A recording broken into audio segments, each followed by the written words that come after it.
ń ṣe yìí kí ni aburú tàbí ohun tí Shari'Ah law èyí tó lè dá sílẹ̀ fún wa tí a ò bá ṣọ́ra. Yorùbá ní pánsá òfura pánsá jásíná, ajá òfura ajá jìn, onílé tí ò bá fura wọn ní olè ní òkòrú ilé bẹ́ẹ̀. Ọ̀pọ̀lọpọ̀ wa la mọ̀ wípé awuyewuye yìí tó ń lọ níta lónìí òun náà ni bí àwọn ẹgbẹ́ kan ṣe ń kóra wọn jọ wípé àwọn yóò díje fún ipò gómìnà. Ipò gómìnà yìí tí wọ́n bá sì láǹfààní àti lè wọlé dandan ni kí wọ́n implement Shari'Ah law ní ilẹ̀ Yorùbá. Àwọn nǹkan wọ̀nyí ni tó sì ń kọ ọmọ kóòtù òjìdóminú wípé etí wá ṣe ní ilẹ̀ Yorùbá nítorí jẹ́ pé secular state ni a ní Christian a ní Muslim a ní ẹlẹ́sìn àbáláyé tí oníkálukú dẹ̀ ń ṣe tiwọn nírànwọ́ nírọ̀sẹ̀. Àmọ́ tí ẹ bá ti wá gbé Shari'Ah law wọ̀ nígbà tí wàhálà bá ṣẹlẹ̀ láàrin Kristẹni àti Mùsùlùmí a ní kí wọ́n máa nìṣó ní Shari'Ah law. Shari'ah wo ni law wo ni àwọn Kristẹni ni wọ́n fẹ́ lọ. Tí wàhálà bá ṣẹlẹ̀ láàrin Mùsùlùmí àti ẹlẹ́sìn àbáláyé a ní kí wọ́n máa nìṣó ní Shari'ah law. Shari'Ah law wo náà ni àwọn ẹlẹ́sìn àbáláyé ni wọ́n fẹ́ lọ. Eléyìí ó lè padà da omi àlàáfíà ìlú rú, ó lè padà sọ ìlú di àwòrán, ó lè padà sọ ìlú sínú wàhálà ohun ìjẹ̀gbọ̀n ohun ìdààmú. Ìdí nìyí tí a ṣe ń pariwo wípé Shari'ah law kì í ṣe ohun tó yẹ ní ilẹ̀ Yorùbá torí pé ilẹ̀ Yorùbá secular religion kálukú ló ní ẹ̀sìn eléyìí tó ń ṣe níbẹ̀. Ìdí nìyí tá a ṣe ń pariwo tá a sì ṣe ń mú àwọn aburú àti àwọn àkùdé tó wà nínú Shari'Ah law ọ̀hún tá a ṣe ń mú wá fún wa nítorí pé bá a bá kọ̀ tá a mọ aburú àti àkùdé tó wà ń bẹ̀ ó ṣeé ṣe kí aburú ọ̀hún kó padà wá kàn wá nígbà tó jẹ́ wípé kò sí wọ́n sọ wípé ignorance is not an excuse. So ohun tó yẹ tí a mọ̀ la mọ̀, ohun tó yẹ ká mọ̀ ẹ jẹ́ ká mọ̀ torí pé ohun tá a bá ti mọ̀ báyìí ó sàn ju wípé a mọ̀ lọ. Ohun tá a bá mọ̀ sí òun náà ni yóò jẹ́ ohun tí a mọ̀ lò wípé kíní yìí mo ti mọ̀ o, mo mọ̀ tó wà ń bẹ̀, mo mọ̀ bó ṣe rí, mo mọ̀ aburú tó wà ń bẹ̀, mo mọ̀ ewu tó wà ń bẹ̀, mo mọ̀ ohun tó wà ń bẹ̀ tí ò yẹ kí n mọ̀. Ó sì dá lọ́pọ̀lọpọ̀ ká mọ̀ torí pé tá a bá ti mọ̀ a jẹ́ wípé a ti mọ̀ ohun tó tọ́, a ti mọ̀ ohun tó yẹ fún ara wa láti ṣe, a ti mọ̀ wípé kíní yìí ohun tó tọ́ ni eléyìí kò tọ́.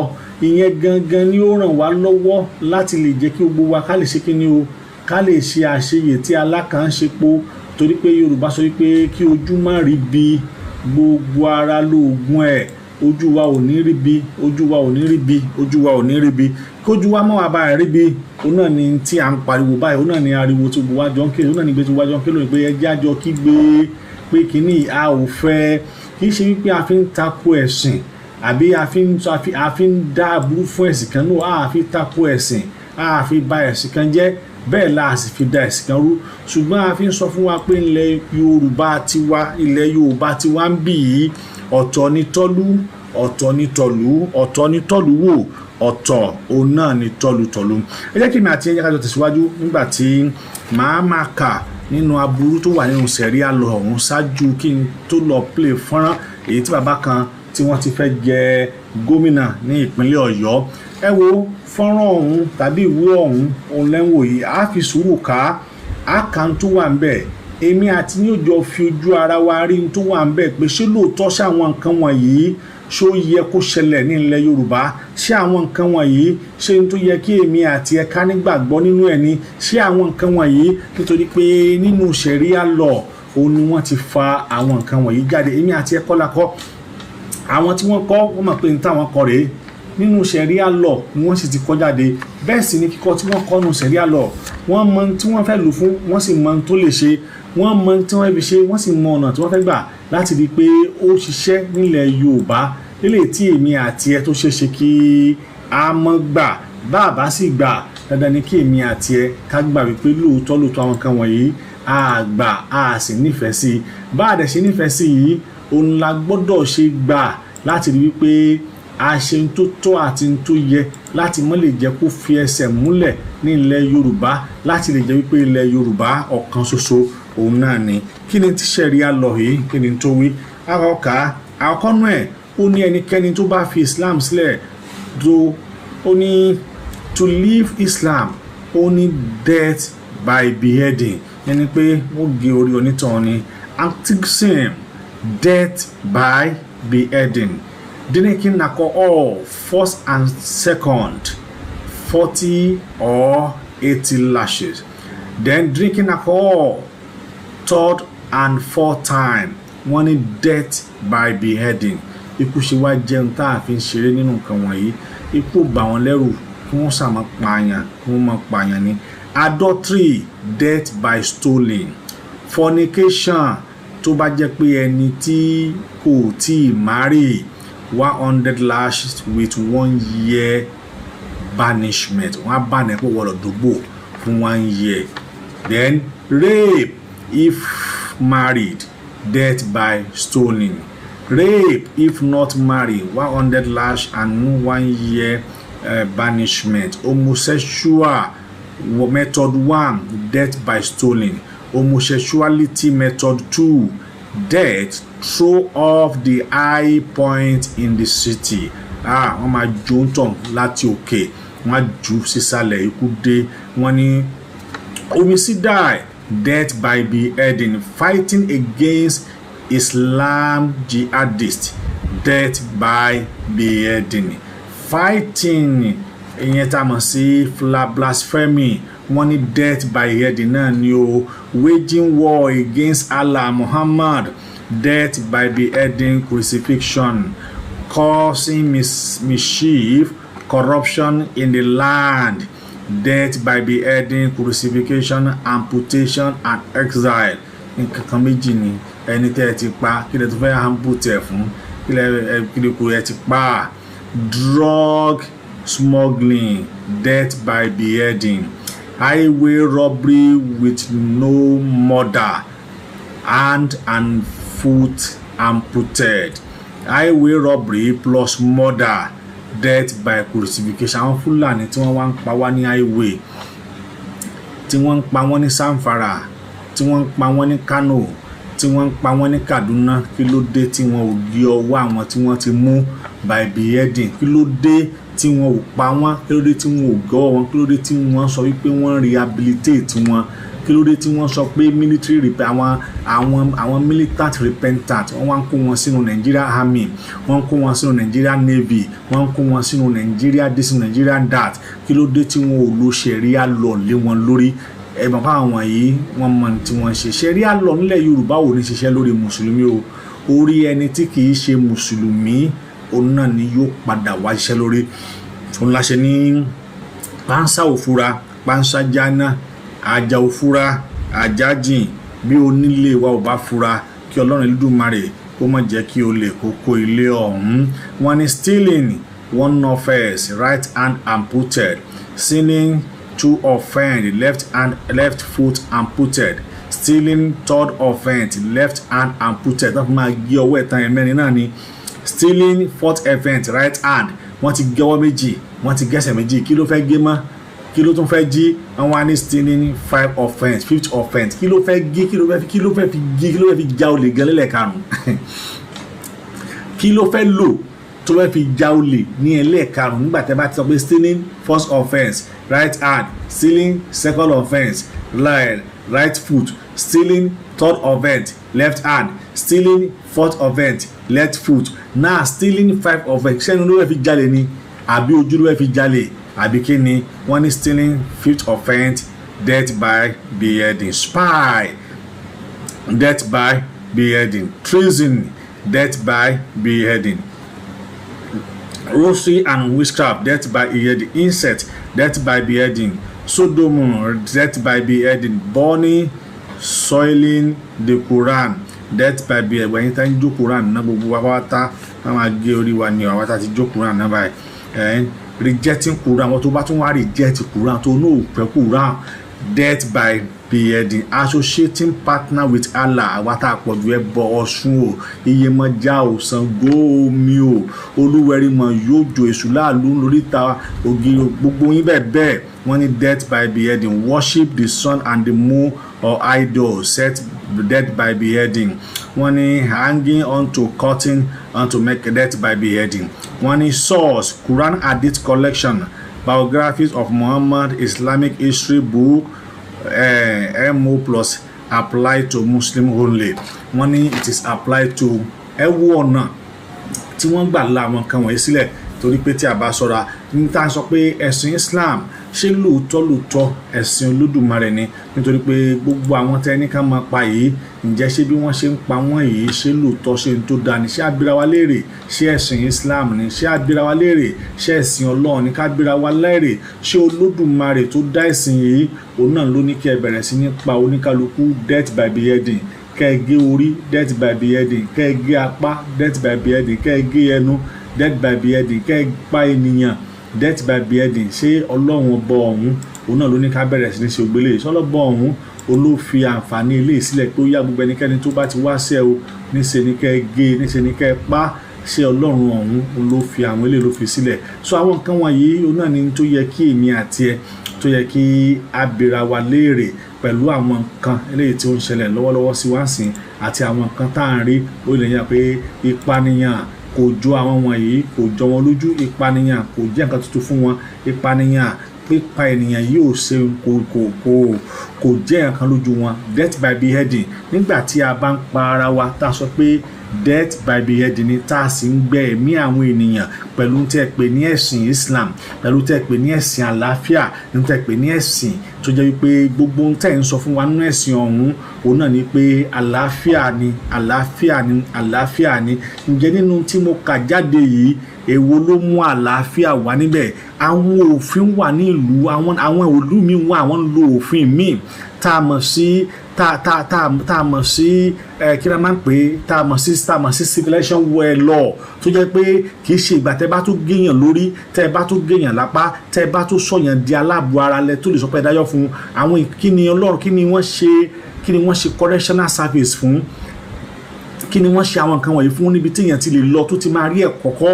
tí wọ́n á ti rebuild ìgbésí ayé ẹ̀ sí nǹkan míì tí ìgbésí ayé onítọ̀hún tí ó ti nítumọ̀ tọrọ ayé ẹ̀ yóò ti nójútùú kì í ṣe nígbà tó bá dórí death by beheading gbogbo yẹn pápátá òun náà ni ẹ ti pa tán ẹ ti sọ gbogbo ọmọ ẹ ti sọ wọn dára àbọ̀ ẹ ti sọ ọkọ àti ìyàwó àtẹbí àtará ẹ ti sọ wọn di aláàbò ara tán ẹ ti pa wọn ẹ ti sọ wọn di òkú alààyè ẹ ti gbẹ̀mí lẹ́nu wọn ẹ ti pa ìyá ẹ ti pa bàbá ẹ ti pẹ̀gbọ́n ẹ ti pa àbúrò ẹ ti pọmọ ẹ ti pa àbúrò ẹ ti punlé ẹ ti palejò ẹ ti dá wọn lóró ẹ ti báyé wọn jẹ́ ẹ ti sọ wọn di nǹkan míì ẹ ti gbẹ ẹkún lẹ́nu ẹlòmíì ẹ ti báyé ẹlòmíì jẹ́ pẹ̀lú wípé a fẹ́ ṣe Islam wọ́n sì ná àwọn òṣè àníkíní yìí àwa òṣè mọ́ṣẹ́ náà wọn ò ṣe mọ́ sìn ẹ wá sọ di wàhálà ẹ sọ di gbòòrò gan ẹ sọ di ìdààmú ẹ sọ di omi ìbànújẹ́ fún ọ̀pọ̀lọpọ̀ àwọn ènìyàn ẹ jẹ́ kí mi àti ìyá kájọ lọ wo fídíò tí bàbá yìí tó ṣe nípa wípé tí òun bá wọlé sí gómìnà ìpínlẹ̀ Ọ̀yọ́ òun yóò gbé Shari'Ah law wọlé kì í ṣe pé àwọn èèyàn ni wọ́n béèrè fún Shari'Ah law ṣùgbọ́n òun ló sọ wípé òun á gbé Shari'Ah law òun ó gbé wọ ìlú Ọ̀yọ́ bí àwọn ará Ọ̀yọ́ ò sì ní béèrè fún tí yóò fi gbé wọ ìlú Ọ̀yọ́ yẹ ká lọ gbọ́n tó sọ. Why do you think Shari'Ah is What? Let me ask you. Yes, sir. How does Shari'Ah, if it is institutionalized, how does it affect you, a Christian? It affects me because of what I see happening in other parts of Nigeria. Are there not Christians in Kano, in Maiduguri? Sir, all over even though I'm the one asking the question, yes. The question I'm putting to you is that what has been the fallout of the introduction of Shari'Ah in the northern part of Nigeria? How does it affect you negatively?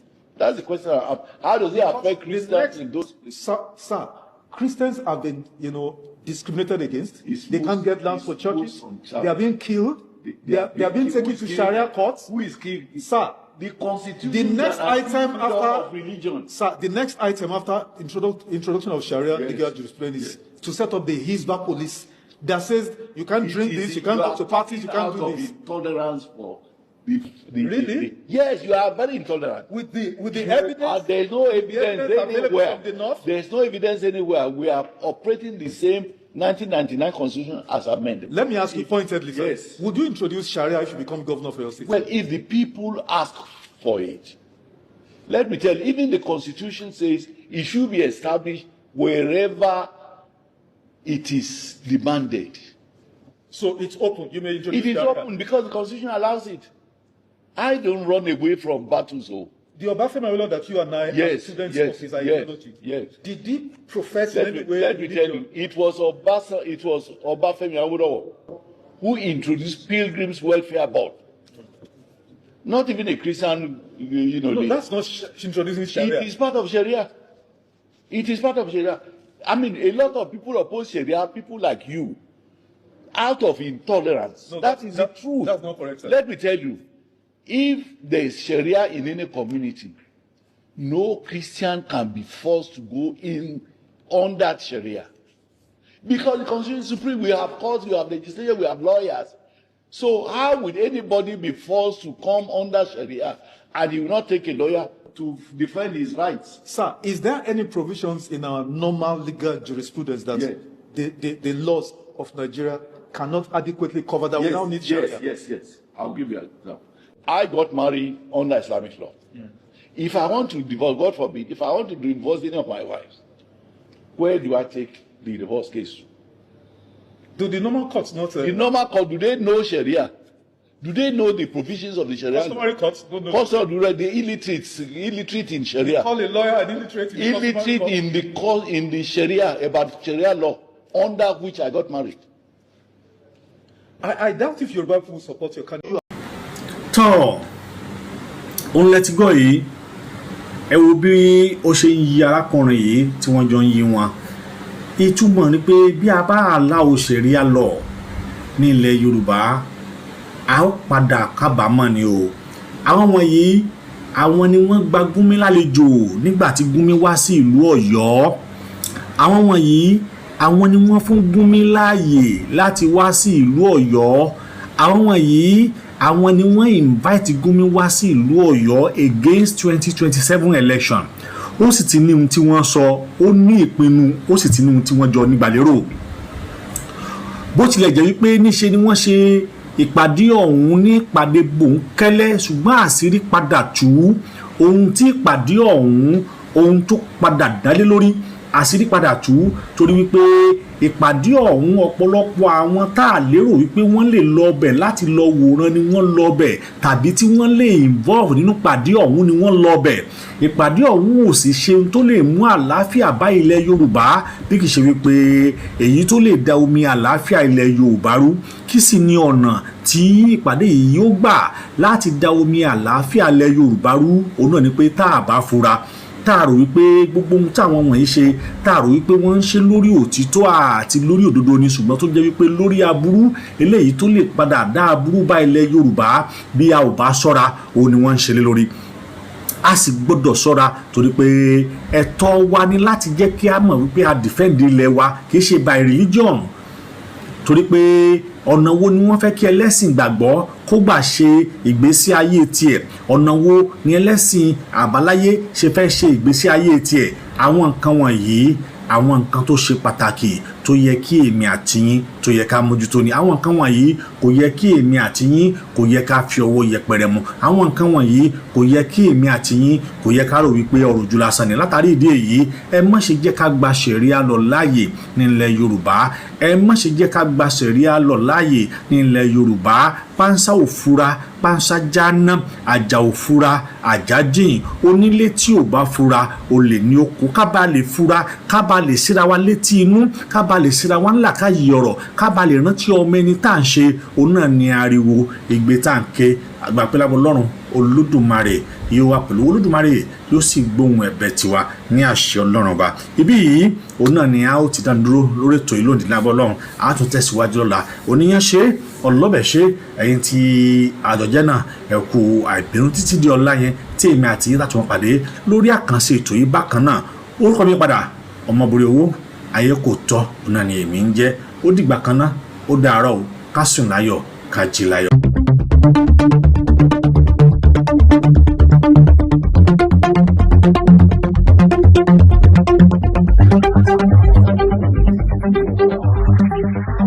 Àrígbọ́ lẹ́tọ̀ lórí Ayekooto TV irú ẹyẹ bí ọ̀kẹ́ òsì nígbó bí kìnìún ọlọ́làjù ajégunjẹran òsì pé méjì láwùjọ ẹranko bọ́rọ̀ bá dọ̀rọ̀ ètò tó kọ́ni lọ́gbọ́n àti òye tó ń tàròjinlẹ̀ tó kún fọ́fọ́ fàṣeyọrí àwọn ẹ̀dá láyé kí l'Àrígbọ́ lọ̀gá lórí ètò kí l'Àrígbọ́ lẹ́yìn tí máa gbọ́ ọ̀tún ìròyìn tó kún fọ́kàn jọ̀kan àwọn ìṣẹ̀lẹ̀ tó ń ṣẹlẹ̀ káàkiri àgbáńlá ayé in line with media ethics and practice that full of truthfulness fairness credibility objectivity and balancing nípa pé káyẹ̀nà ìlànà ọ̀rọ̀ kó dá sáká láì fi gbàkanbọ̀kan nú lórí ohun tó ń ṣẹlẹ̀ káàkiri àgbáńlá ayé bó ṣe nípasẹ̀ àgbẹ̀, ètò ẹ̀kọ́, ọ̀rọ̀ ìlera, ètò ìrànlọ́wọ́ táwọn olóyìnbó ń pè ní humanitarian, ètò ìṣèjọba àwarawa, orin, ijó àti eré ayò níbi tẹ́tí máa pàdé bàbá wa ọmọ borí owó fúnra lára rẹ̀. Fún ẹ̀kúnrẹ́rẹ́ àlàyé síwájú sí i tàbí fún ọ̀kan ìjọ̀kan ìbéèrè tẹ́ bá ní bóyá ẹ̀ ń sì fẹ́ bá wa dòwò pọ̀ lẹ́yìnkéyìí ìlú tẹ́ bá wà ẹ lè pè tàbí kẹ́ WhatsApp